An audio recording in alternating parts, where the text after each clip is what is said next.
আমার বন্ধুকে তুমি একটা সুন্দরী, রূপবতী, গুণবতী, নেককার, মুতিয়া, কানিতা, জামিলা, রাইআ একজন রূপবতী নেককার স্ত্রী দাও আল্লাহ।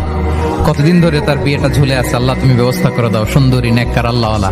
তো সে তো তার বন্ধুর জন্য প্রাণ ভরে দোয়া করতেছে, আর তার স্ত্রী ওয়াইফ পাশেই ইফতারি রেডি করতেছিল। এই দোয়া শুনে মহিলা তো তেলে বেগুনে জ্বলে উঠছে, দৌড়ে আসে বলছে, এই তুমি কিসের দোয়া করো, রাখো। বলে, কি হইলো? আমি তো দোয়া করতেছি আমার বন্ধুর জন্য। তো মহিলা বলে, তুমি কি মনে করছো আমি হাদিসটা জানি না? অন্যের জন্য কোন ভালো দোয়া করলে আগে যেটা নিজের জন্য কবুল হয়, তুমি মনে করছো আমি জানি না?